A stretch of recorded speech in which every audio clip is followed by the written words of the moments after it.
সাজিয়ে গুজিয়ে দে মোরে সজনী তোরা, সাজিয়ে গুজিয়ে দে মোরে। বড়ই পাতার গরম জলে শোয়াইয়া মশারির তলে, বড়ই পাতার গরম জলে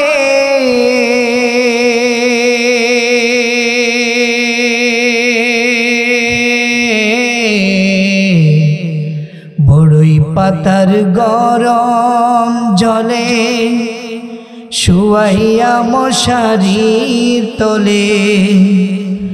আতর গোলাপ আতর গোলাপ চন্দন মেখে দে সজনী তোরা, সাজিয়ে গুজিয়ে দে মোরে। হাসরের ময়দানে যখন আল্লাহ পাক রব্বুল আলামিন ওই বান্দাকে ডেকে বলবেন, বান্দারে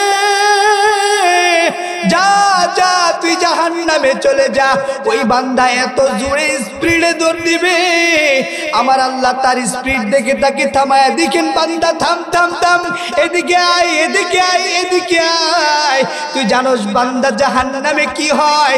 তুই জানোস কি বান্দা জাহান্নামে কি হয়? ওই বান্দা ডেকে বলবে, ওগো আমার মালিক, আমি জানি জাহান্নামে কি হয়। জাহান্নামে কি হয় রে বান্দা? জাহান্নামে এত বিশাল বড় বড় শাস্তি। আমার আল্লাহ ডেকে বলবেন, বান্দা রে এত বিশাল বড় শাস্তির কথা জেনেও তারপরে তুই কেন জাহান্নামের দিকে দৌড়াইলি?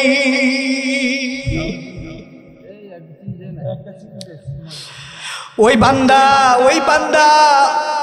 আল্লাহকে ডেকে বলবেন, ওগো আমার মালিক, ওগো আমার রব, ওগো আমার খালেক, ওগো আমার মালিক, আমি দুনিয়ার জমিনে যতদিন ছিলাম ততদিন তো আপনার কোনো হুকুম আহকাম মানি নাই, আপনার কোনো হুকুম আহকাম মানি নাই, আপনার কোনো অর্ডার পালন করি নাই, আপনার কোনো আদেশ পালন করি নাই, আপনার দাসত্ব করি নাই, আপনার গোলামি করি নাই। আজকে আপনি আমার রব, আমার খালেক, আমার মালিক, আপনি নিজে অর্ডার করেছেন জাহান্নামে যাওয়ার জন্য। আমি আপনার অর্ডার পালন করার জন্য এত স্পিডে দৌড় দিয়েছি, কারণ আমার রব অর্ডার করেছেন, আমার খালেক অর্ডার করেছেন, আমার মালিক অর্ডার করেছেন। আমি জানি আজকে যদি আমার খালেকের অর্ডার না মানি, আজকে যদি আমার মালিকের অর্ডার না মানি, আমার রবের অর্ডার যদি আজকে আমি না মানি, তাহলে আমার কোনো উপায় থাকবে না, উপায় থাকবে না। আল্লাহ ওই বান্দাকে ডেকে বলবেন, বান্দা রে তোমার আর জাহান্নামে যাওয়ার দরকার নাই। তুমি আমি আল্লাহর অর্ডার মানার জন্য তুমি জাহান্নামের দিকে দৌড়াইছো। আমি আল্লাহ তোমাকে এই উসিলা করে, তুমি আমি আল্লাহর অর্ডার মানাকে উসিলা করে তোমাকে জাহান্নাম থেকে ফিরায়া যা যা বান্দা, তোকে আমি জান্নাত দান করে দিলাম। সুবহানাল্লাহ। আল্লাহ পাক রব্বুল আলামিন বলেন, ওয়ামা খালাকতুল জিন্না ওয়াল ইনসা ইল্লা লিয়াবুদুন। হে দুনিয়ার মানুষ, তোমাদেরকে আমি দুনিয়াতে প্রেরণ করেছি, অবশ্যই তার পিছনে একটি লক্ষ্য উদ্দেশ্য আছে। লক্ষ্য উদ্দেশ্য হচ্ছে তোমরা দুনিয়ার জমিনে গিয়ে আমি আল্লাহর ইবাদত বন্দেগী করবে, এটাই তোমাদের জন্য লক্ষ্য উদ্দেশ্য। তোমরা দুনিয়াতে যাওয়ার পর আমি আল্লাহর নাফরমানি যতই করো না কেন, যদি তোমরা আবার তওবার মতো তওবা করে আমি আল্লাহর কাছে ফিরে আসো রে বান্দা, আমি তোমার সমস্ত গুনাহ খাতাগুলো মাফ করে দিয়ে তোমার ছোট্ট ইবাদতের উসিলা করে আমি আল্লাহ তোমার জন্য 10টা পৃথিবীর সমান একটা জান্নাত দান করে দেব। তাহলে সেখানে আল্লাহর লক্ষ্য উদ্দেশ্য আছে না নাই? লক্ষ্য উদ্দেশ্য হচ্ছে আল্লাহ পাক রব্বুল আলামিন আপনাকে আমাকে দুনিয়ার জমিনে প্রেরণ করেছেন একমাত্র শুধুমাত্র কেবলমাত্র তার ইবাদতের জন্য। পৃথিবীতে আসার পর অন্য কোনো মানুষের ইবাদত বন্দেগী করা যাবে না। কারণ যিনি আপনাকে আমাকে সৃষ্টি করেছেন তিনি আপনার আমার খালেক, তিনি আপনার আমার মালিক। আমার মালিককে যা বলবেন, আমার খালিককে যা বলবেন, আমার সৃষ্টিকর্তা যা বলবে এর চাইতে চুল পরিমাণ এদিক সেদিক যাওয়া যাবে না। যদি এদিক সেদিক চলে যায় জাহান্নাম ছাড়া উপায় থাকবে না।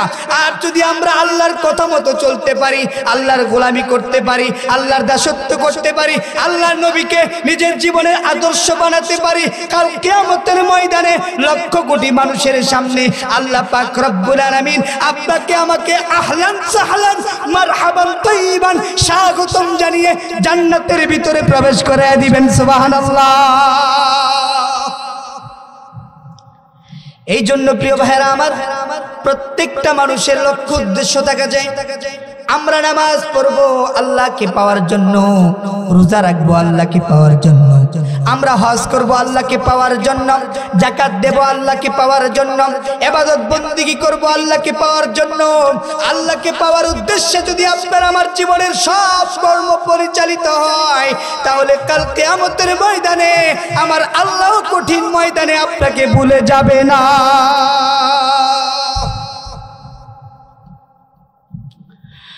আর যদি আপনি আমি দুনিয়ার জমিনে আল্লাহর নাফরমানি করে বেড়াই, আল্লাহর কাছ থেকে নিজেকে দূরে সরায় নেই, আল্লাহ থেকে বিমুখ হয়ে যায়, আপনার আমার অবস্থান যদি দুনিয়ার বাড়ি গাড়ি মেল ফ্যাক্টরি যখন আপনার আমার হয়ে যাবে, তখন যদি আল্লাহর কাছ থেকে আমরা মুখটা ফিরে নেই, আল্লাহর ইবাদত বন্দেগী থেকে নিজেকে বিরত রাখি, আল্লাহর দাসত্ব থেকে যদি নিজেকে বিরত রাখি, আপনি যেমন আজকে আল্লাহকে ভুলে গেলেন, আমার আল্লাহ হাসরের ময়দানে আপনাকে ভুলে যাবে।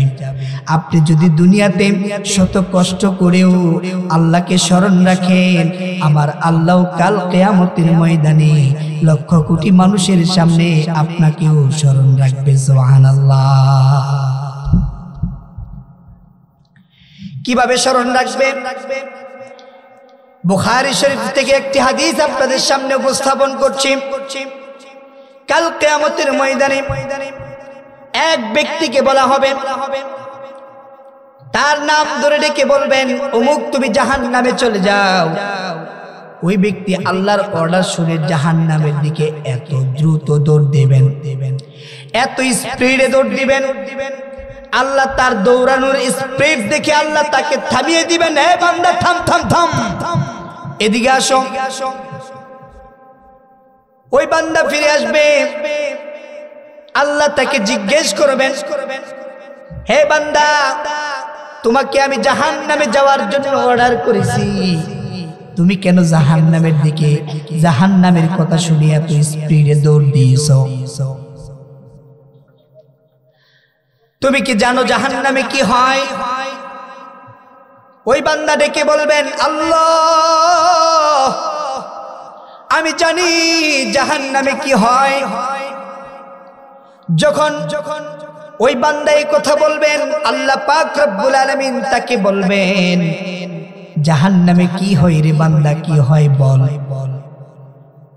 ওই বান্দা চোখের পানি ছেড়ে দিয়ে আল্লাহকে ডেকে বলবেন, ওগো আমার মালিক,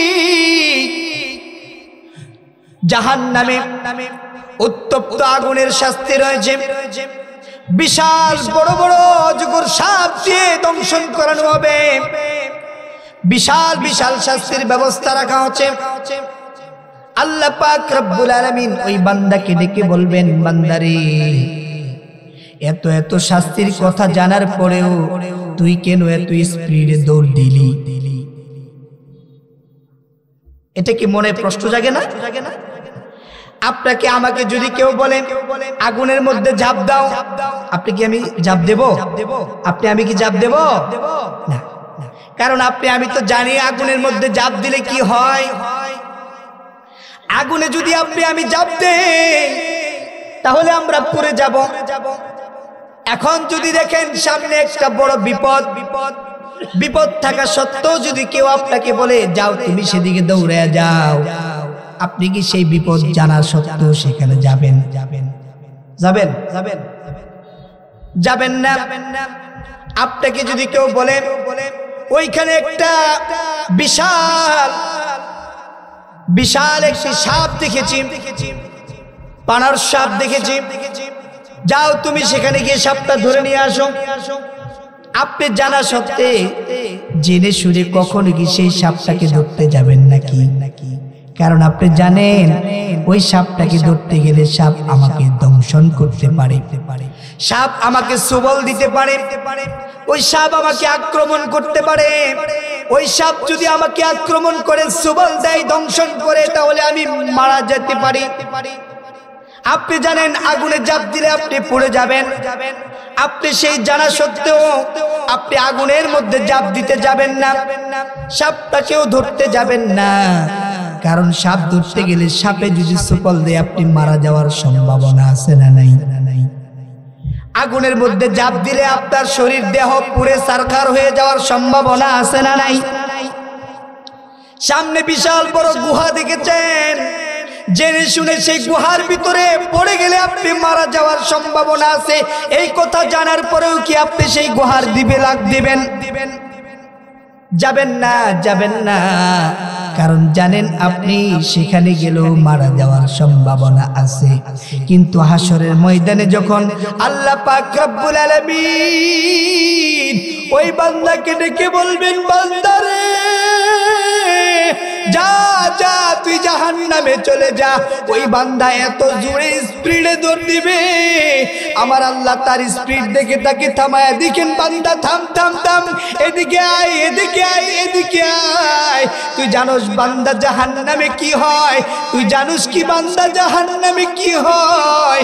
ওই বান্দা ডেকে বলবে, ওগো আমার মালিক, আমি জানি জাহান্নামে কি হয়।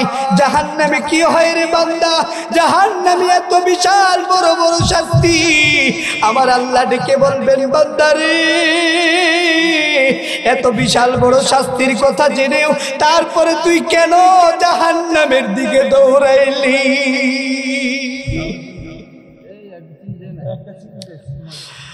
ওই বান্দা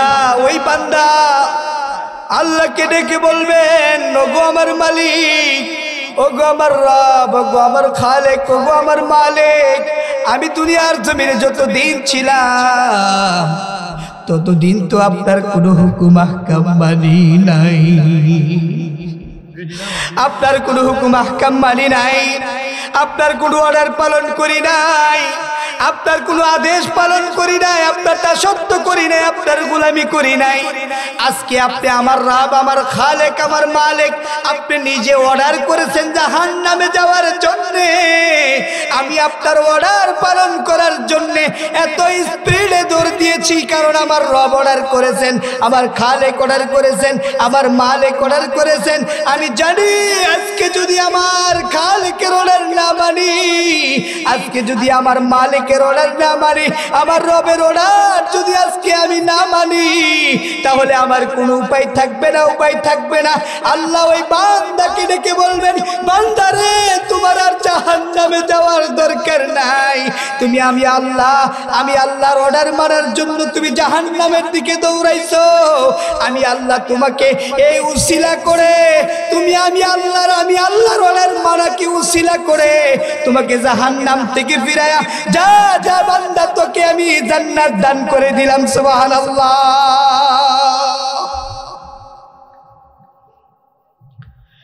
এই হচ্ছে আমাদের রব। প্রত্যেকটা মানুষকে উসিলা বিশ্রাবেন কিভাবে জাহান্নাম থেকে বাঁচিয়ে জান্নাতের ভিতরে দেওয়া যায়। কারণ আমার আল্লাহ কখনো ইচ্ছা করে ওই বান্দাগুলোকে জাহান্নামে দেবে না।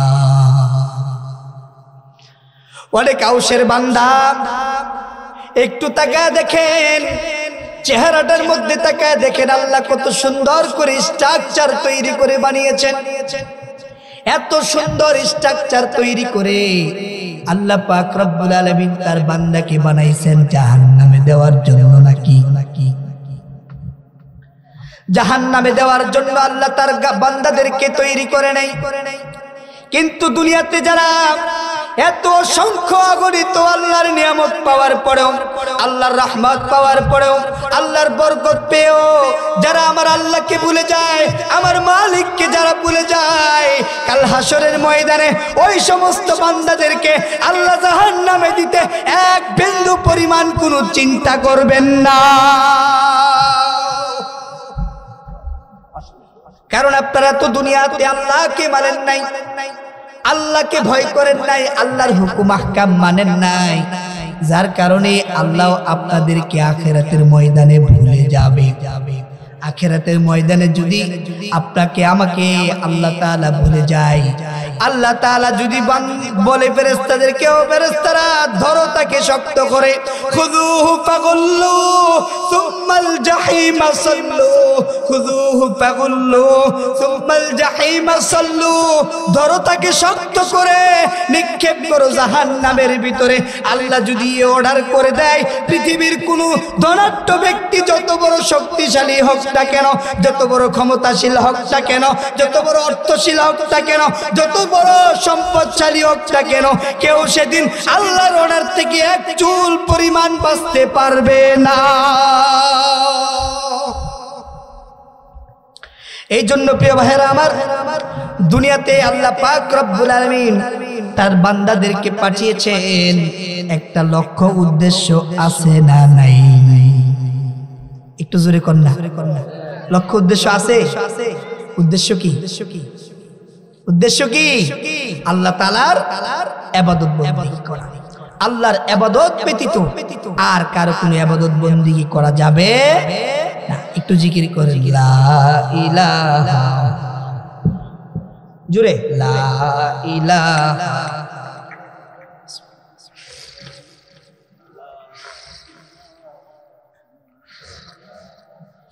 লা ইলাহা ইল্লাল্লাহ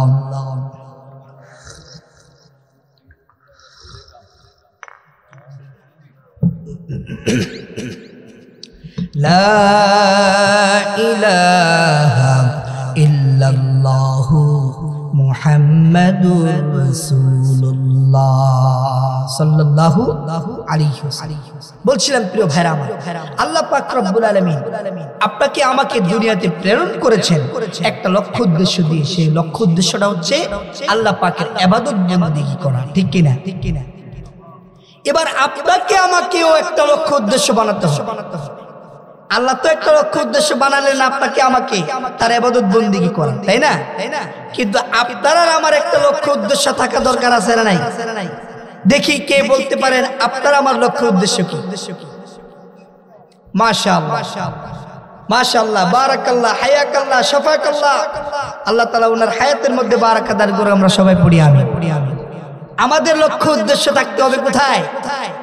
জান্নাত। আমাদের লক্ষ্য উদ্দেশ্য কোথায়? আচ্ছা বলুন তো দেখি, সারা জীবন ইবাদত বন্দেগী করছে, এখন আখিরাতের ময়দানে আপনাকে আল্লাহ জান্নাত দিল না, উপায়টা কি হবে? বলেন তো দেখি, উপায় থাকবে? তার মানে আপনাকে আমাকে একটা লক্ষ্য উদ্দেশ্য বানাতে হবে। আপনার আমার লক্ষ্য উদ্দেশ্যটা কি? জান্নাত। এই জান্নাত পাওয়ার জন্য আপনাকে আমাকে অবশ্যই দুনিয়া থেকেই প্রস্তুতি নেওয়া লাগবে, ঠিক কিনা? কেউ যদি চিন্তা করে যে দুনিয়া মস্ত বড়, খাও দাও ফুর্তি পড়ো, যা নগদ পাও হাত পেতে নাও, বাকির খাতায় শূন্য থাক, এই চিন্তা চেতনা যদি কারো ভিতরে লালন করে, তাহলে তার দ্বারা কি কখনো জান্নাত পাওয়া সম্ভব? ওই ব্যক্তি কখনো জান্নাত পাবে না যার লক্ষ্য উদ্দেশ্য জান্নাত হবে না, যার জীবনের প্রতিটি কাজের লক্ষ্য উদ্দেশ্য জান্নাত বানাবে না, ওই ব্যক্তি কখনো জান্নাতে প্রবেশ করতে পারবে না। কারণ আপনি যখন লক্ষ্য উদ্দেশ্যকে সামনে আনবেন, আপনার লক্ষ্য উদ্দেশ্য যদি সামনে আনেন যে আপনার আমার লক্ষ্য উদ্দেশ্য কি? জান্নাত। কি? জান্নাত। যখন সামনে জান্নাতকে নিয়ে আসবেন, এই জান্নাতে আমাকে যেতেই হবে, জান্নাত আমাকে পেতেই হবে, জান্নাতে আমাকে যাওয়াই লাগবে, এই চিন্তা চেতনা যখন আপনি লক্ষ্য উদ্দেশ্য বানাবেন আপনার অন্তঃকরণে, তখন জান্নাতে যাওয়ার রাস্তায় আপনি হাঁটবেন, জান্নাত পাওয়ার জন্য যা যা করণীয় তা আপনি করবেন। আর জান্নাত যদি পেতে চান তাহলে হুদাল লিন্নাস, আল্লাহ পাক রব্বুল আলামিন গোটা মানব জাতির হেদায়েতের জন্য, জান্নাতে যাওয়ার জন্য আল্লাহ পাক রব্বুল আলামিন একটি গাইড বুক দিয়েছেন। সেই গাইড বুকটির নাম হচ্ছে মহাগ্রন্থ আল কোরআন। সুবহানাল্লাহ। এই কোরআন অনুযায়ী আপনার ব্যক্তিগত জীবন, পারিবারিক জীবন, সামাজিক জীবন, রাষ্ট্রীয় জীবন, আন্তর্জাতিক বলয় পর্যন্ত কোরআন অনুযায়ী আপনাকে চলা লাগবে। কারণ বলুন তো দেখি, আসমানের মালিককে, এই কথা কয় না কে? ঘুমাই গেছে? ঘুমে ধরছে? ওয়াজ তো মাত্র শুরু হয়ে, এখনই ঘুমাইলে হইব কিভাবে? বলুন তো দেখি, আসমানের মালিককে। একটু কণ্ঠটাকে ছেড়ে দিয়ে আওয়াজ দিয়ে বলুন কে? এ জমিনের মালিককে। কি স্টেজের হেরা কি মুখ বন্ধ করে রাখবেন না বলছি? চুপ করে রয়েছি কেন? একটু জোরে কইতে হইব। আসমানের মালিককে, জমিনের মালিককে, তাম পৃথিবীর মালিককে, আপনার আমার মালিককে। যদি তিনি সব কিছুর মালিক হয়ে থাকেন তাহলে ইবাদত পাওয়ার যোগ্য একমাত্র কে? আল্লাহ পাকের ইবাদত করা লাগবে, আল্লাহ পাকের অর্ডার মানা লাগবে। কারণ আসমানের মালিক তিনি। এই বিনা খুঁটিতে আসমান যিনি আপনার আমার উপরে সাজিয়ে রেখেছেন। কেউ দেন, এই সাউন্ড একটু বাড়ান, কেউ দেন, সাউন্ড ঠিক ছিল তো? এই বিনা খুঁটিতে আসমান যিনি সাজিয়ে রেখেছেন, একটু কম, এই যে জমিনটাকে স্থির করে দিয়েছেন, আল্লাহর বান্দা তার জমিনের উপরে দৌড়াদৌড়ি করবে, হাঁটা চলা করবে। জমিনটাকে আল্লাহ পাক রব্বুল আলামিন খুঁটি মেরে স্থির করে দিয়েছেন, যাতে করে জমিনটা হেলে দুলে না যায়। জমিনটা যদি হেলে দুলে যায় তাহলে আমার বান্দাগুলো দুনিয়াতে হাঁটা চলা করতে পারবে না। আল্লাহ পাক রব্বুল আলামিন ওই বান্দার সুবিধার জন্য জমিনটাকে স্থির করে দিলেন। এই জমিনের মালিকও তিনি, আসমানের মালিকও তিনি, আপনাকে আমাকে যিনি দুনিয়াতে প্রেরণ করেছেন তার মালিকও তিনি। এখন সব কিছুর মালিক যদি তিনি থাকেন তাহলে অর্ডারটা কার মানব? না নেতা, নেতা নেতা নেতা এক কাপ চা খাওয়া না খাওয়া, এই নেতার সারাদিন ঘুরে আমার ভাই, তোমার ভাই, অমুক ভাই, অমুক ভাই, অমুক ভাইয়ের চরিত্র ফুলের মতো পবিত্র, নামাজ পড়ে না একক একক। ঠিক না বেটি? এক কাপ চায়ের বিনিময়ে, 500 টাকার বিনিময়ে নেতার পিছনে দৌড়াও। তোমার নেতা তোমাকে জান্নাতে নিতে পারবে না। যেই নেতার মধ্যে তোমার নবীর আদর্শ নাই, নামাজ পড়ে না, দাড়ি রাখে না, টুপি রাখে না, মিথ্যা কথা বলে, এই নেতাই মানুষের হক মেরে খায়, মানুষকে ঠকায়, ওই নেতার পিছনে তুমি ঘুরে কিভাবে জান্নাত আশা করো? এটা কখনো হতে পারে? তোমার নেতা তো একজনই, তিনি হচ্ছেন বিশ্বনবী, সাইয়্যিদুল মুরসালিন, খাতামুন নবিয়্যিন, আশরাফুল আম্বিয়া, রাহমাতুল লিল আলামিন, तमाम বিশ্ব জগতের নবী জনাবে মুহাম্মদুর রাসূলুল্লাহ সাল্লাল্লাহু আলাইহি ওয়াসাল্লাম, তিনি একমাত্র আপনার আমার নেতা। সাউন্ড আর একটু বাড়ান ভাই।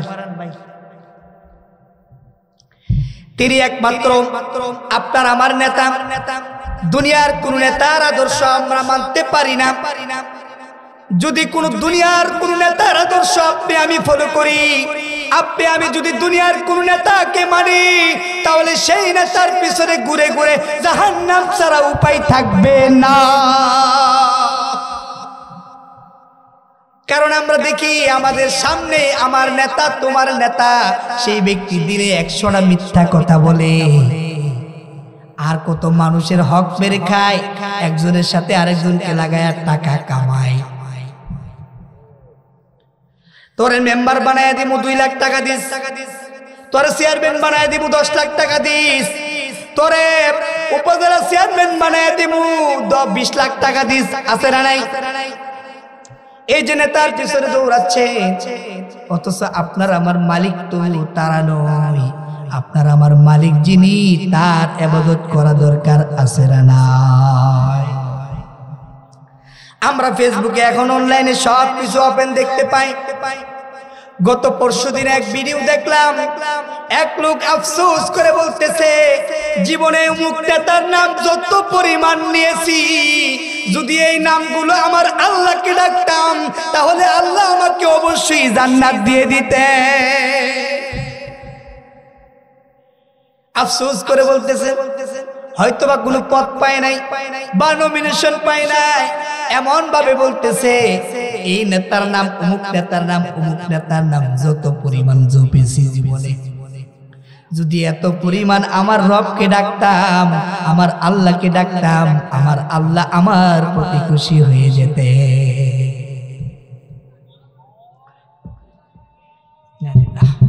একটু জিকির করেন, লা ইলাহা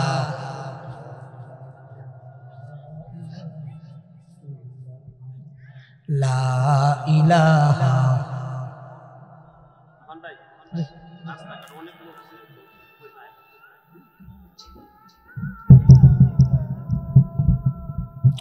লা ইলাহা লা ইলাহা ইল্লাল্লাহু মুহাম্মাদুর রাসূল সাল্লাল্লাহু আলাইহি ওয়াসাল্লাম। বলছিলাম প্রিয় ভাইরা আমার, আপনার আমার আদর্শ বানাতে হবে। লাকাদ কানা লাকুম ফি রাসূলিল্লাহি উসওয়াতুন হাসানাহ। কার কথা? আল্লাহর কথা। আল্লাহ পাক রব্বুল আলামিন বলছেন, তোমাদের জন্য উত্তম আদর্শ হচ্ছেন তোমাদের রাসূল। তোমার রাসূল যেভাবে খেয়েছেন তুমি সেভাবে খাও, তোমার রাসূল যেভাবে চলেছেন তুমি সেভাবে চলো। কি সমস্যা? গুলো কারেন্ট চলে গেছে? আচ্ছা আচ্ছা আচ্ছা আচ্ছা আচ্ছা,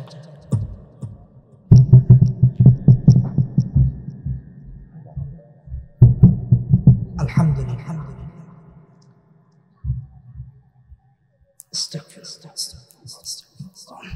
বলছিলাম আল্লাহ পাক বলছেন, লাকাদ কানা লাকুম ফি রাসূলিল্লাহি উসওয়াতুন হাসানাহ। তোমাদের জন্য সর্বোত্তম আদর্শ হচ্ছেন তোমাদের রাসূল। তোমার রাসূল যেভাবে ঘুমাইতেন তুমি সেভাবে ঘুমাও, তোমার রাসূল যেভাবে খেতেন তুমি সেভাবে খাও, তোমার রাসূল যেভাবে ব্যবসা করেছেন তুমি সেভাবে ব্যবসা করো, তোমার রাসূল যেভাবে ইবাদত বন্দেগী করেছেন সেভাবে ইবাদত বন্দেগী করো, তোমার রাসূল যেভাবে নামাজ পড়েছেন তুমি সেভাবে নামাজ পড়ো, তোমার রাসূল যেভাবে আল্লাহকে ডেকেছেন তুমি সেভাবে আল্লাহকে ডাকো। তোমার রাসূলের প্রতিটি আদর্শ তোমার জীবনের জন্য আদর্শ, তোমার রাসূলের প্রতিটি কাজ তোমার জীবনের জন্য উত্তম আদর্শ।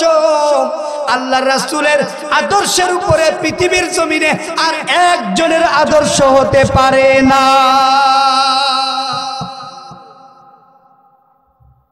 এজন্য আল্লাহ পাক রব্বুল আলামিন আপনার আমার জন্য সর্বোত্তম আদর্শ, সর্বোত্তম নেতা বানিয়ে দিয়েছেন জনাবে মুহাম্মাদুর রাসূলুল্লাহ। সবাই বলেন সাল্লাল্লাহু আলাইহি ওয়াসাল্লাম।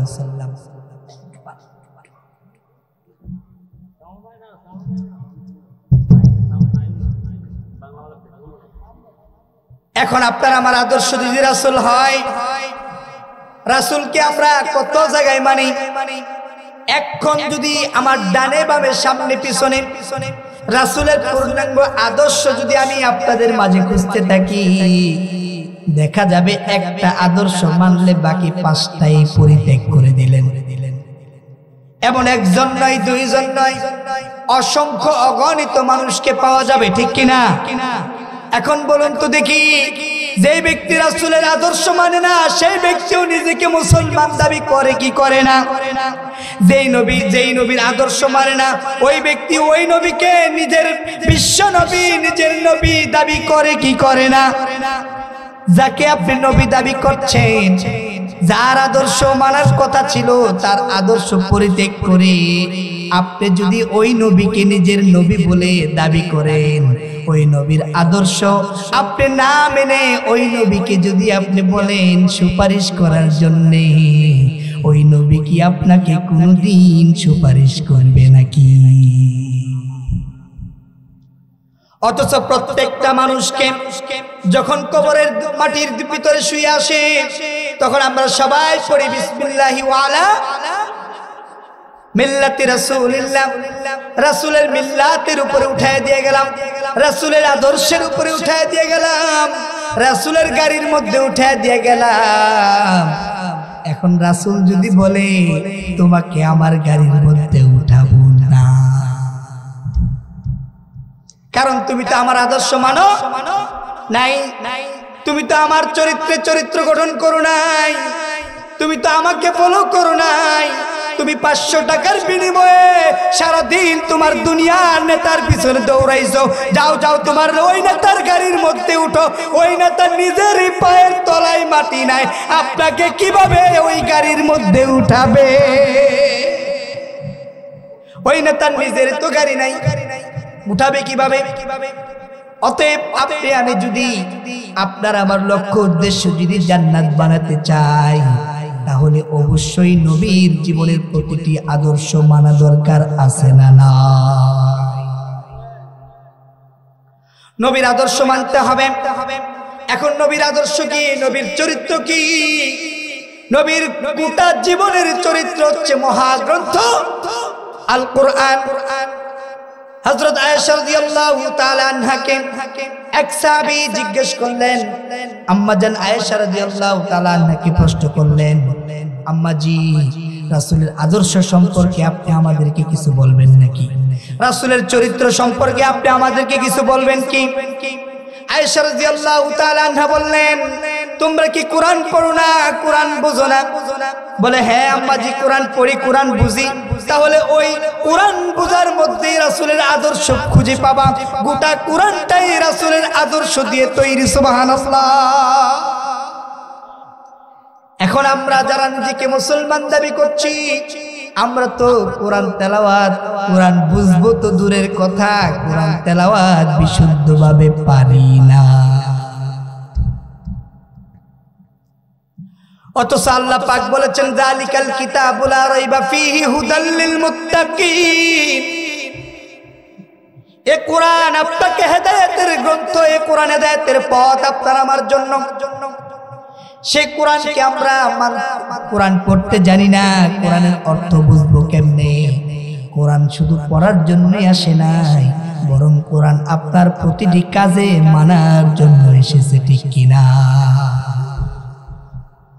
কোরআন শুধু পড়ার জন্য আসে নাই, কোরআন বুঝে শুনে আপনার আমার জীবনে আমল করার জন্য কোরআন এসেছে।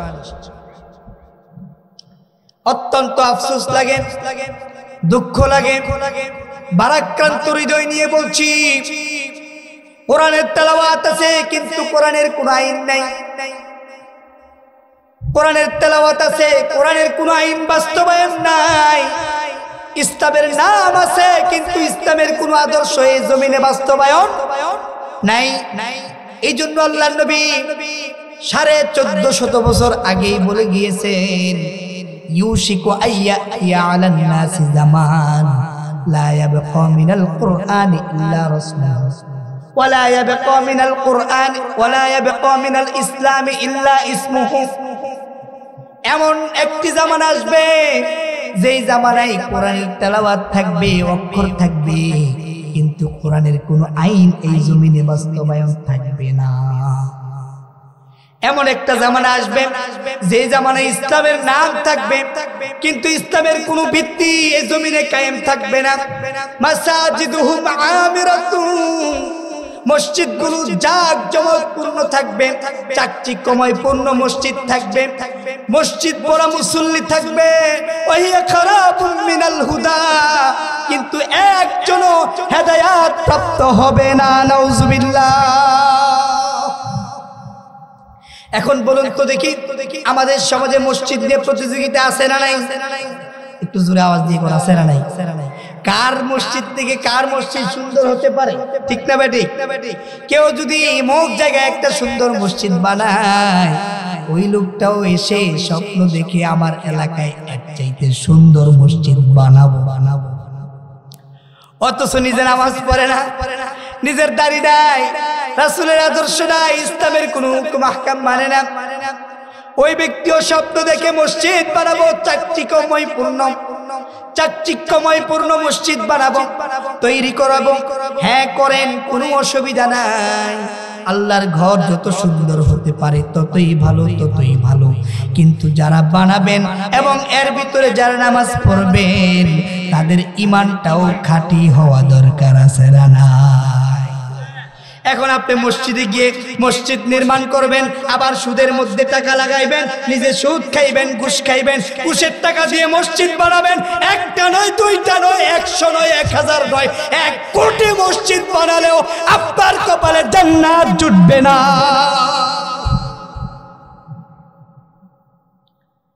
মসজিদের ভিতরে নামাজ পড়তে গেছেন, আপনি হাজী সাহেব হজ করেও আসছেন, তারপরেও এমন অসংখ্য হাজী সাহেব আছে 5 ওয়াক্ত নামাজ পড়ে অথচ কথায় কথায় মিথ্যা বলে। আছে না নাই? এমন হাজী সাহেব আছে হজ করে এসে 5 ওয়াক্ত নামাজ পড়ে আবার সেই সুদের উপরে টাকা লাগায়। আছে না নাই? আবার সেই ব্যক্তি এমন অসংখ্য লোক আছে যারা সরকারি চাকরি করে হজ করে এসেও নামাজ পড়ে, ওই ব্যক্তিও আবার ঘুষের টাকা খায়। বলুন তো দেখি, প্রতি বছর কত লক্ষ লক্ষ মানুষ হজ পালন করতে যায়, উমরা করতে যায়, যারা আল্লাহর ঘরের ওই গিলাফের মধ্যে ছুঁয়ে নিজেকে তওবা করে যখন পরিশুদ্ধ করে আসে, এমন যদি প্রতি বছরে হতো, আর যদি ওই ব্যক্তি হজ করে এসে সত্যিকার অর্থে যদি ভালো হয়ে যেত, তাহলে আজও পর্যন্ত কেন ভূমি অফিসের ভিতরে, সরকারি প্রত্যেকটি অফিস আদালতের মধ্যে টাকা ছাড়া আপনার ফাইল পর্যন্ত এখান থেকে সেখানে যায় না? ঠিক কিনা? টাকা লাগবে কেন বন্ধু, কেন? সরকার কি তোমাকে বেতন দেয় না? সরকার তোমাকে বেতন দেয়। সরকারের, তুমি সরকারি লোক হইছো মানে তুমি মালিক হইছো না, বরং জনগণের গোলাম হয়ে গেছো। ঠিক কিনা? হজ করে আসছেন, 5 ওয়াক্ত নামাজ পড়ে, ক্ষেতের মধ্যে যখন লাইল কাটে তখন অন্যের লাইলগুলো কাইটা কাইটা নিজের ক্ষেত বাড়ায়। আছে না নাই? হজ করে আসছে, 5 ওয়াক্ত নামাজ পড়ে, ব্যবসার মধ্যে ওজনে কম দিয়া দিয়া মানুষকে ঠকায়। আছে না নাই? চাকরির মধ্যে ফাঁকি দেয়, হজ করে এসেও নামাজ পড়ে তারপরও চাকরির মধ্যে ফাঁকি দেয়। আছে না নাই? এখন বলুন তো দেখি, ওই লোকগুলা যদি মসজিদের ভিতরে গিয়া নামাজ আদায় করে, যারা সুদের সাথে লিপ্ত, ঘুষের সাথে লিপ্ত, যারা অন্যায়ের সাথে লিপ্ত, মিথ্যার সাথে লিপ্ত, যারা মানুষকে ঠকানোর সাথে লিপ্ত, ওজনে কম দেওয়ার সাথে লিপ্ত, খাদ্যে ভেজাল দেওয়ার মধ্যে লিপ্ত, ওই লোকগুলো যতই নামাজ পড়ুক কোনোদিন হেদায়েত তাদের কপালের মধ্যে জুটবে না। ঠিক কিনা? এখন মক্কায় একবার না 100 বার গেলেও কাজ হবে না। আর আপনি মক্কা মদিনায় যান নাই, রিক্সা চালায় কান, প্রতিদিন মাটি কেটে মাটি বহন করে সারাদিন অর্থ উপার্জন করে নিজের ঘরের ভিতরে খাবার জোগান। আপনার ঈমান ঠিক আছে, আপনি কখনো মিথ্যা কথা বলেন না, মানুষকে ঠকান না, মানুষের সাথে অসদাচরণ করেন না, আপনি মানুষকে কোনোদিন ধোঁকা দেন না, আপনি কখনোই মিথ্যা কথা বলেন না, নামাজ ছেড়ে দেন না, আল্লাহর ইবাদত বন্দেগী গুলো যথাসাধ্য করেন, সাধ্য অনুযায়ী আল্লাহর ইবাদত বন্দেগী করেন। আপনি রিক্সা চালক হলেও আল্লাহর কাছে আপনি অনেক দামি পরিণত হবেন। সুবহানাল্লাহ। আপনি মাটি কাটেন, তাতে কি হয়েছে? আপনি যদি পরিশুদ্ধ ঈমান নিয়ে বাঁচতে পারেন, মৃত্যুর আগ পর্যন্ত যদি আপনার ঈমানটাকে পরিশুদ্ধ করতে পারেন, তাহলে হাসরের ময়দানে ওই হাজিওয়ালারও কোনো মূল্য থাকবে না, যতটুকু না মূল্য আপনার থাকবে। সুবহানাল্লাহ। এই জন্য প্রিয় ভাইরা আমার, দুনিয়াও লাগবে, আখিরাতও লাগবে। দুনিয়াতে আপনি আমি আখিরাতকে সামনে পুঁজি করে দুনিয়া কামানো লাগবে। আপনি আখিরাতকে যখন সামনে রাখবেন, জান্নাত যখন লক্ষ্য উদ্দেশ্য বানাবেন, তখন আপনার সামনে যখন দুনিয়াতে পরিচালিত করতে যাবেন, যত বড় টাকার বস্তা আসুক না কেন, ঘুষের টাকা, সুদের টাকা, আপনি কোনো দিকেই তাকাবেন না। আপনার লক্ষ্য হচ্ছে জান্নাতের দিকে। দুনিয়ার কোনো জিনিসের প্রতি আপনি লোভ করবেন না। আমার আল্লাহ আপনাকে দুনিয়াটাও সুন্দর করে দেবেন। কাল কিয়ামতের ময়দানে লক্ষ কোটি মানুষের সামনে সম্মান জানিয়ে আপনাকে জান্নাত দান করে দেবেন। সুবহানাল্লাহ। এই জন্য আল্লাহ পাক রব্বুল আলামিন আপনাকে আমাকে শিখিয়ে দিচ্ছেন, রব্বানা, পড়েন আমার সাথে, রব্বানা আতিনা ফিদ দুনিয়া হাসানা ওয়া ফিল আখিরাতি হাসানা। শিখাচ্ছেন কে? একটু জোরে কন্যা, কে শিখাচ্ছেন? এই দোয়া কার? শিখাই দিচ্ছেন কাদেরকে? তার বান্দাদেরকে শিখিয়ে দিচ্ছেন, বান্দা তোমরা এভাবে আমি আল্লাহর কাছে দোয়া করো, রব্বানা, হে আমাদের রব, আতিনা, আপনি আমাদের আরজ কবুল করুন, ফিদ দুনিয়া হাসানা, আমাদের দুনিয়ার জীবনকে সুন্দর করে দেন, আমাদের দুনিয়ার জীবনটাকে সুন্দর করে দেন, আমাদের দুনিয়ার জীবনটাকে সুন্দর বানায়া দেন, অফিল আখিরাতে হাসানা, এবং আখিরাতটাও আমাদের জন্য সুন্দর বানায়া দেন। সুবহানাল্লাহ। শিখাই দিচ্ছেন কে? একটু জোরে আওয়াজ দিয়ে কন, কে শিখাচ্ছেন? আমার আল্লাহ তার বান্দাদেরকে শিখিয়ে দিচ্ছে, ও বান্দা, তোমরা প্রত্যেক নামাজের পর আমি আল্লাহর কাছে দোয়া করো, রব্বানা আতিনা, পড়েন আমার সাথে, রব্বানা আতিনা ফিদ দুনিয়া হাসানা ওয়া ফিল আখিরাতি হাসানা ওয়া কিনা আযাবান নার। জাহান্নাম থেকে পানায় চাই, জাহান্নামের আগুন থেকে পানায় চাই, শিখাই দিচ্ছেন কে? আল্লাহ। এত সুন্দর দোয়া শেখানোর পরেও আমরা এগুলো করি না, আল্লাহর হুকুম মানি না, আল্লাহর দেয়া নিয়ামত ভক্ষণ করছি, অথচ আল্লাহর সাথে নাফরমানি করে চলছি, ঠিক কিনা? নামাজ ছেড়ে দিচ্ছি, কোনো আফসোস নেই। মুয়াজ্জিন আযান দিচ্ছে, হাইয়া আলাস সালাত, আপনি কোন আপনার অন্তঃকরণে, আপনার কানের মধ্যে কোনো স্পর্শ হয় নাই, আপনার অন্তঃকরণে কোনো স্পর্শ লাগে নাই। মুয়াজ্জিন ডাক দিচ্ছে, হাইয়া আলাস সালাত, একবার নয় দুইবার ডাক দিয়েছে, আপনার অন্তঃকরণে সাড়া দেয় নাই। আপনি চিন্তা করতে পারেন, মুয়াজ্জিন ডাকতেছে নামাজের দিকে যাওয়ার জন্য, নামাজে গেলে কি হবে? আপনার অন্তরের মধ্যে সে প্রশ্ন থাকতেই পারে, নামাজে গেলে কি হবে? আমার আল্লাহ পাক রব্বুল আলামিন তারপরের শব্দে আপনার উত্তর জানিয়ে দিচ্ছেন। মুয়াজ্জিন ডেকে বলছেন, হাইয়া আলাল ফালাহ।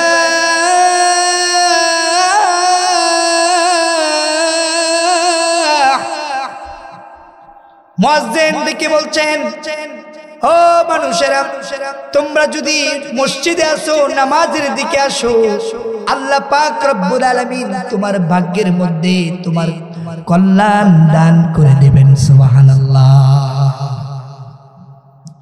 নামাজে গেলে কল্যাণ দান করে দিবেন কে? নামাজে গেলে শান্তি বর্ষণ করবেন কে? নামাজ পড়লে রিজিকের ব্যবস্থা করে দিবেন কে? নামাজ পড়লে সুস্থ করে দিবেন কে? নামাজ পড়লে অভাব দূর করে দিবেন কে? নামাজ পড়লে খুশি হবেন কে?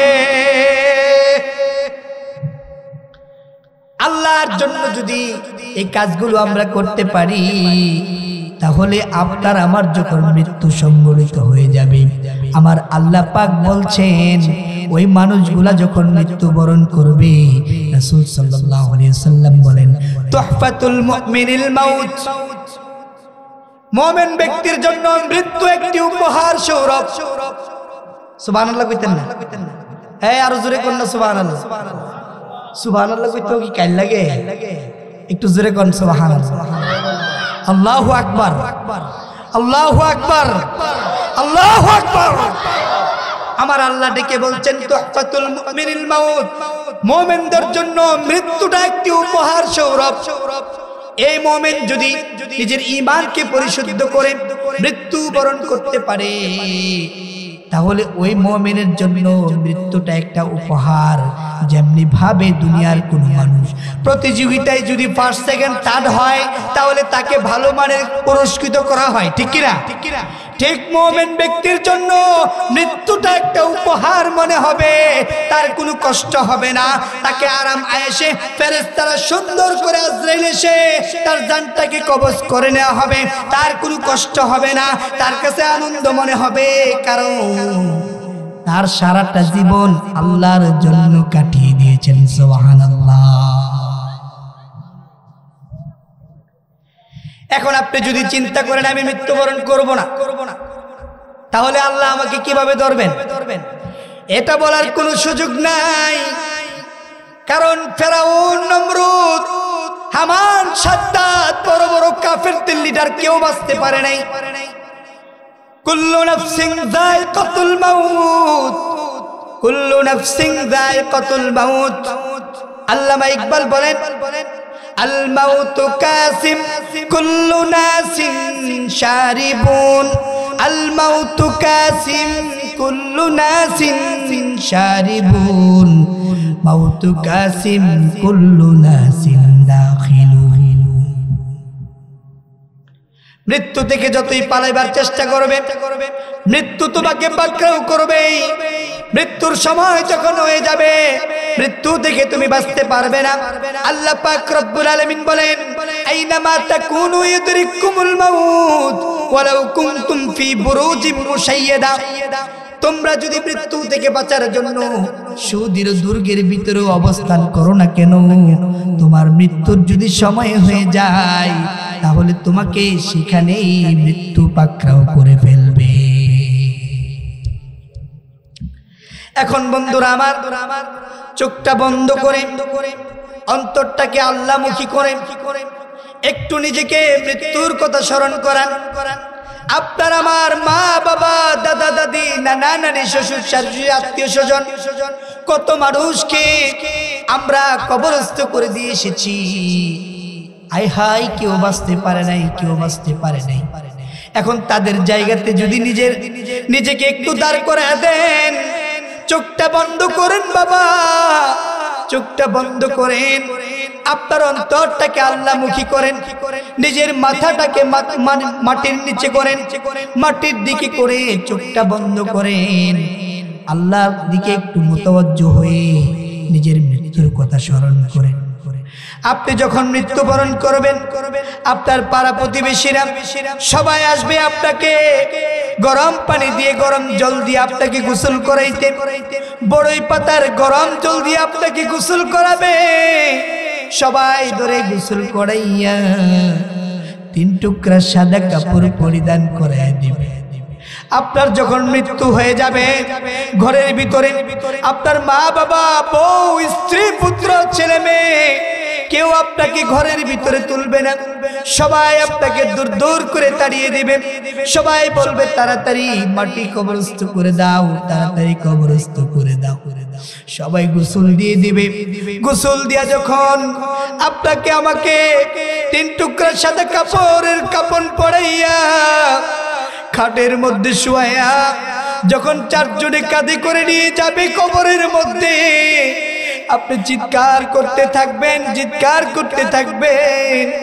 দুনিয়ার কোন মানুষ আপনাকে বাঁচানোর জন্য আগে আসবে না। কবরের মধ্যে শুয়ে দিয়ে আসবে, বিসমিল্লাহি ওয়া আলা মিল্লাতি রাসূলিল্লাহ বলে শুয়ে দিয়ে আসবে। যদি দুনিয়াতে রাসূলের আদর্শ মেনে থাকেন তাহলে রাসূল আপনাকে তার গাড়ির মধ্যে উঠাবে। আর যদি আপনি দুনিয়াতে রাসূলের আদর্শ অনুসরণ না করে থাকেন, রাসূলও আপনাকে সহকান সহকান বলে দূরে সরিয়ে দেবে। 3.5 হাত মাটির তলায় আপনাকে মাটি চাপা দিয়ে সবাই চলে যাবে। যার জন্য আপনি এত কষ্ট করে বাড়ি গাড়ি করেছেন, মিল ফ্যাক্টরি, টাকা পয়সা বানাইছেন, দুনিয়াবি এত কিছু কামাইছেন, কেউ আর আপনাকে দুনিয়াতে 1 সেকেন্ড রাখার জন্য বলবে না। কবরের মধ্যে যখন শুয়ে দিয়ে আসবে, সবাই আপনাকে ছেড়ে চলে যাবে, কেউ আপনার পাশে 1 মুহূর্তের জন্য থাকবে না। তখন আপনার কবরে আপনি একাই।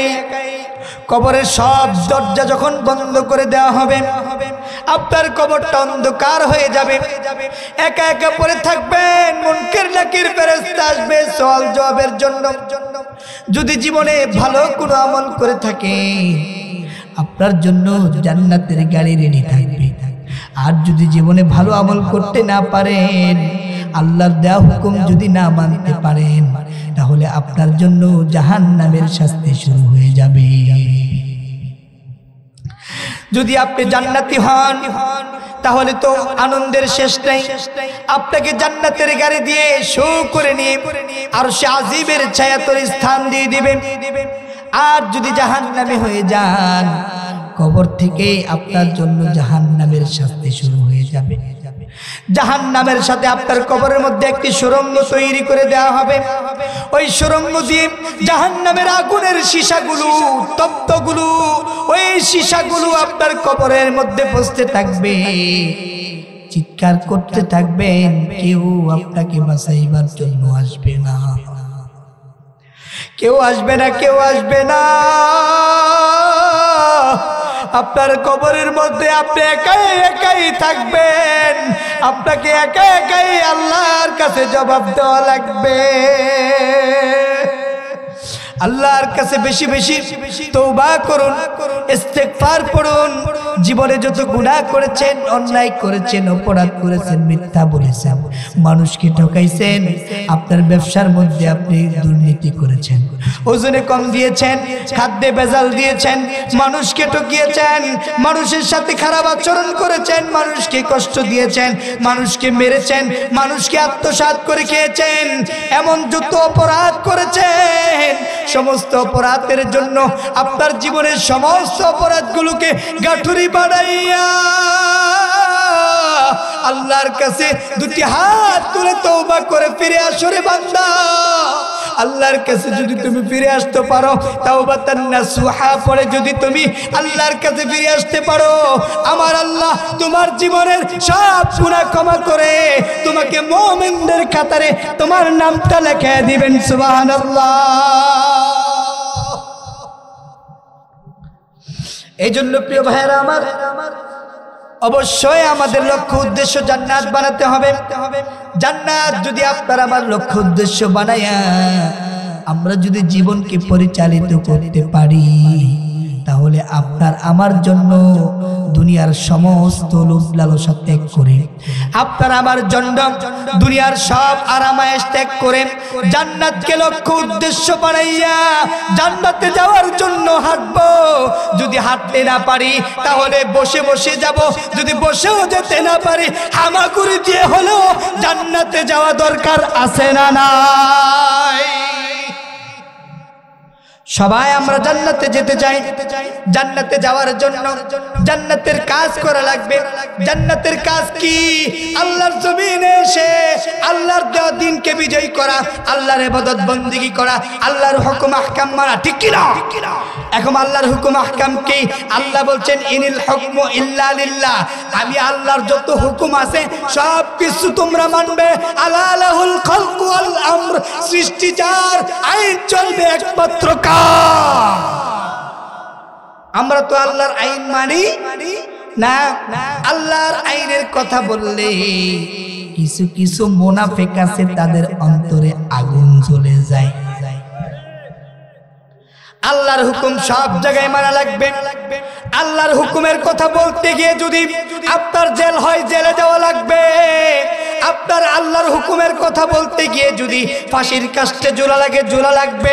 আল্লাহর হুকুম মানতে গিয়ে যদি আল্লাহর জমিনে আলা লাহুল খালকু ওয়াল আমর, সৃষ্টি যার, আইন চলবে তার, এই আইন যদি বাস্তবায়ন করতে যায়, আপনার উপর যত জুলুম আসুক, নির্যাতন আসুক, অত্যাচার আসুক, হাত দেওয়া লাগলে হাত দিতে হবে, পা দেওয়া লাগলে পা দিতে হবে, প্রয়োজনে আমির হামজার মতো কলিজা পর্যন্ত দেওয়া লাগবে, ঠিক কিনা? তারপরেও আল্লাহর আইন থেকে এক চুল পরিমাণ সরে যাওয়া যাবে? আল্লাহর সব আইন মানছেন, কিন্তু একটা আইন মানেন নাই। আল্লাহর জমিনে আল্লাহর দেয়া হুকুম প্রতিষ্ঠিত। এই হুকুমটা আপনি মানেন নাই, নামাজ পড়েছেন, রোজা করেছেন, হজ করেছেন, যাকাত দিয়েছেন, কিচ্ছু কাজে আসবে না, কিচ্ছু কাজে আসবে না। কারণ নামাজ, রোজা, হজ, যাকাতের মতো আল্লাহর জমিনে আল্লাহর দ্বীন কায়েম করা ফরজ। কথা বলেন ঠিক কিনা? এজন্য আমরা দিন কায়েমের পক্ষে কথা বলতে হবে, ঠিক কিনা? দিন কায়েমের পক্ষে কাজ করতে হবে, ঠিক কিনা? দিন কায়েমের পক্ষে আমাদেরকে কথা বলতে হবে, ঠিক কিনা? আল্লাহর জমিনে আল্লাহর কোরআনকে প্রতিষ্ঠিত করতে হবে, ঠিক কিনা বলো মুসলমান? তবেই কেবল শান্তি বর্ষিত হবে। আল্লাহর জমিনে আল্লাহর দ্বীন যদি প্রতিষ্ঠিত হয়ে যায়, তাহলে মা বোনরা আরামসে জীবন যাপন করবে, এফটিজিং থাকবে না, দুর্নীতি থাকবে না। কোরআনের শাসন যদি কায়েম হয়ে যায়, বেপরদা নারী আর চলাফেরা করতে পারবে না, সুদ বন্ধ হয়ে যাবে, ঘুষ বন্ধ হয়ে যাবে, মানুষের টাকা দিয়ে আর কোনো কাজ করা লাগবে না, মানুষ স্বাচ্ছন্দ্যে জীবন যাপন করবে, তাদের আর কোনো টেনশন থাকবে না, পেরেশানি থাকবে না। আল্লাহর রহমত আসমান ফেলে আল্লাহর জমিনে বর্ষিত হবে। কথা বলেন ঠিক কিনা? সম্মানিত ভাইরা, সুতরাং প্রত্যেককেই জান্নাতকে লক্ষ্য উদ্দেশ্য বানাইয়া আল্লাহর জমিনে আল্লাহর দ্বীন প্রতিষ্ঠিত করার জন্য আমরা প্রত্যেকে কাজ করতে রাজি আছি না নাই? একটু হাত তুলে আল্লাহকে দেখায় বলি লিল্লাহি তাকবীর, লিল্লাহি তাকবীর। আল কোরআনের আলো, আল হাদিসের আলো, কোরআন আছে যেখানে, শয়তান আছে যেখানে, লিল্লাহি তাকবীর। আল্লাহ তাআলা কবুল করুক, বলি আমিন। সম্মানিত হাজিরিন, সম্মানিত হাজিরিন, আমরা এই অল্প সময় আমরা কথা বলছি, আলহামদুলিল্লাহ। যে কথাগুলো বললাম আল্লাহ তাআলা কবুল করুক, বলি আমিন। জাকারিয়া ভাই আমার অত্যন্ত প্রিয় মানুষ, জাকারিয়া ভাই কিছু কথা বলবেন।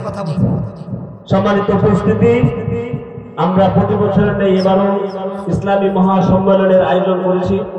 আপনারা উপস্থিত হয়েছেন, আপনাদেরকে জানাই কৃতজ্ঞতা। ওনাকে হয়তো আপনারা চিনেন, উনি মেথি খালদাতে দারুল ইকরাম মডেল মাদ্রাসা করছেন। রাস্তার পাশে 2 কোটি টাকা ব্যয় জায়গা কিনে মাটি বড় করে এবার ওয়াজ করাইছে। ওনার দ্বারা যে মডেল মাদ্রাসা হয়েছে, আমরা এই মাদ্রাসা যে পড়ালেখার মান উন্নয়নের জন্য